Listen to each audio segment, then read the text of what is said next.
आज हम सीखेंगे कि दशमलव संख्याओं को कैसे घटाया जाता है। हम इसे स्तंभ विधि से करेंगे। शुरू करते हैं। 8 पूर्ण 327,000वां भाग माइनस 2 पूर्ण 500वां भाग। वैसे मैं बताना भूल गई कि हमारे पास छठी कक्षा के लिए एक प्लेलिस्ट है जिसमें भिन्नों से जुड़ी सभी चीजें हैं, दशमलव, साधारण, जोड़, घटाव इत्यादि। आप उसे देख सकते हैं, प्लेलिस्ट सेक्शन में जा सकते हैं। 10वां भाग 10वें के नीचे, 100वां भाग 100वें के नीचे, 1000वां भाग 1000वें के नीचे होता है। लेकिन दूसरी संख्या में हमारे पास 1000वां भाग नहीं है, तो चलिए उन्हें घटाते हैं। 7 माइनस 0 हमें क्या मिलता है? यहाँ तो शून्य जैसा है ना? 7 होगा, है ना? 2 माइनस 5 हमें क्या मिलता है? हमारे पास 2 5 से कम है, इसलिए हमें 3 से एक उधार लेने की जरूरत है ना? मानो हम 12 से 5 घटा रहे हैं, हमें क्या मिलता है? 7, है ना? 7। और हमने 3 से एक उधार लिया है, हमें इसे याद रखना होगा। अब हमें 3 नहीं बल्कि 2 मिलता है, इसीलिए हम 2 से 0 घटाते हैं, हमें 2 मिलता है। अल्प विराम लगाएं, याद रखें ये महत्वपूर्ण है। और 8 में से 2 घटाने पर क्या होगा? 6। 6,277,000वां। 40.8 में से 6.96 घटाएं। यहां हमारे पास उल्टा है, यानी हमें यहां 0 मिलता है। जब यहां 0 हो तो हम जिससे घटाते हैं, 0 होने पर हम 10 लेते हैं, यानी पिछले मान से 1, यानी यहां हम 8 से लेते हैं तो 10 मिलता है।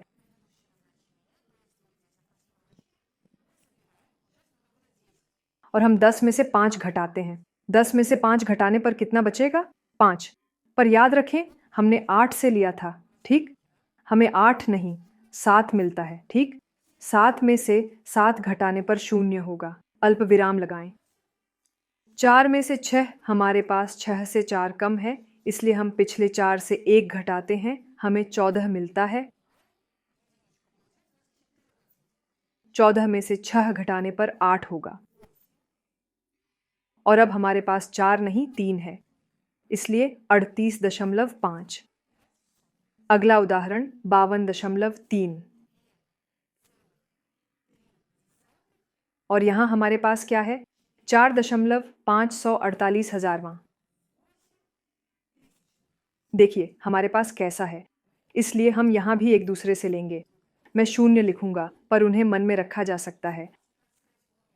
मानो यह 0 नहीं बल्कि 10 है, तो हमने याद रखा कि हमने लिया, और यह 0 नहीं 10 नहीं 9 है। तो चलिए ऐसा करते हैं, हम इस 10 को मन से हटा रहे हैं। हम घटाते हैं, यहां जोड़ते हैं। हमारे पास 10 माइनस 8 है, ये कितना होगा? 2। यहां हमारे पास 10 नहीं 9 है। 9 माइनस 4 कितना होगा? 5।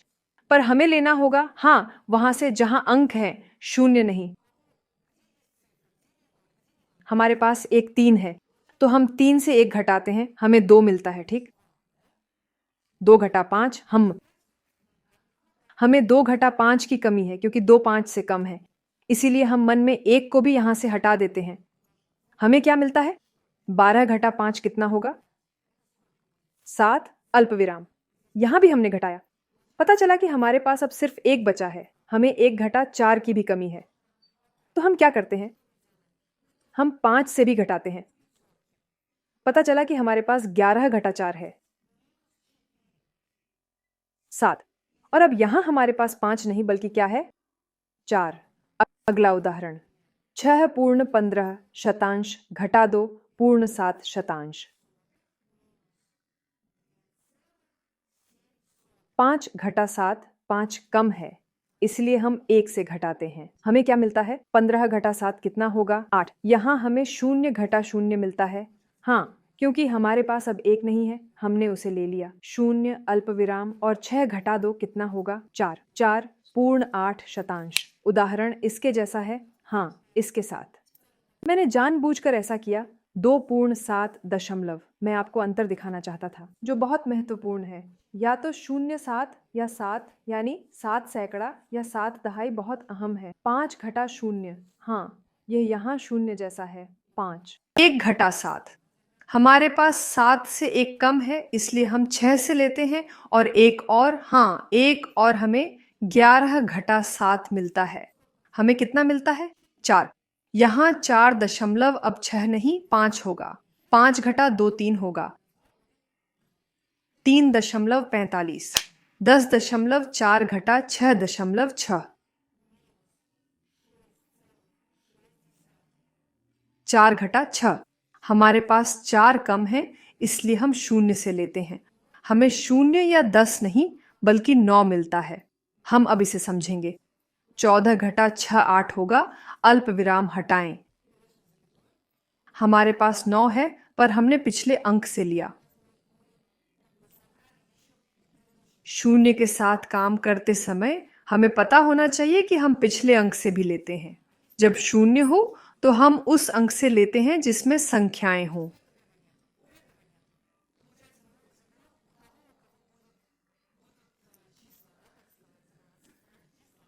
बस। और इसका मतलब है हमारे पास 9 माइनस 6 3 होगा। 10.1 माइनस 9.999। ये भी कई शून्यों के साथ एक अच्छा उदाहरण है। मैं उन्हें यहाँ ऐसे लिखूंगा जैसे वे दिखाई नहीं दे रहे, ठीक? लेकिन वे हमारे दिमाग में हैं। हम यहाँ इसे कैसे करते हैं? मतलब हम पहले इस 0 से 1 लेते हैं। लगता है यहाँ 9 बचा है, पर फिर हम और घटाएंगे, ठीक? हमारे पास 10 माइनस 9 हो जाता है। ये कितना होगा? 1, ठीक है। अब यहाँ 0 नहीं है। अब यहाँ 9 है। 9 माइनस 9 कितना होगा? 0। हमने यहां से घटाया तो क्या मिला? हमें फिर से 0 मिला है ना? 0 माइनस 9 फिर से दोहराता है। अब हमें यहां आना है, ठीक? यहां कम पड़ रहा है, कम पड़ रहा है, हर जगह कम पड़ रहा है, हर जगह 0 है। हम किससे घटा रहे हैं? यानी यहां ये एक 0 में बदलता है, फिर 10 में, क्योंकि हम पिछली संख्या से घटाते हैं। इसलिए 10 माइनस 9 एक होता है। फिर अल्प विराम लगाएं और हमें यहां क्या मिलता है? यहां हमें घटाना चाहिए। यहां 9 है, हाँ 9, पर हम और घटाते हैं। यहां 0 होगा। वास्तव में हमारे पास केवल 9 बचे हैं। 9 घटा 9 क्या होगा? 0। हमें 0.101 मिलता है। दोस्तों, हम फिनिश लाइन पर हैं। हमारे पास केवल 2 उदाहरण बचे हैं। 2.44 1.58 दशमलव।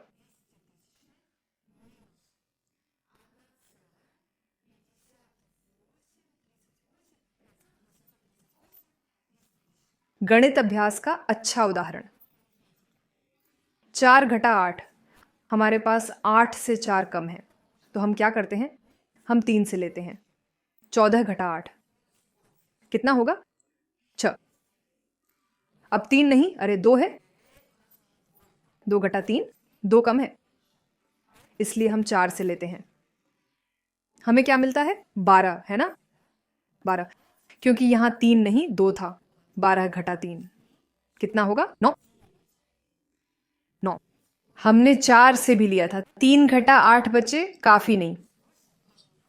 1 से लेते हैं। यहां सब एक दूसरे से लेते हैं। हम 13 माइनस 8 है, कितना हुआ? 5। 5 यहां भी लिया, 0 बचा। कुल मिलाकर 0 बचा। हम बिल्कुल खाली हो गए। 2 से लेते हैं। 10 घटा 5 5 होगा। अल्प विराम हटाया, 1 बचा। 1 माइनस 1 0। कुल 0.0596 हुआ। अंतिम उदाहरण। हम अंतिम चरण में हैं। हल करो तो तुम टॉपर हो। 8.02 माइनस 3.4। यह आसान है ना? एक हिस्सा जटिल, बाकी सरल। 2 घटा 0 2। 0 घटा 4, 0 4 से कम है। 8 से लें, 10 घटा 4 क्या मिलेगा? 6। अब 8 नहीं 7 है। 7 घटा 3 4, 4.62।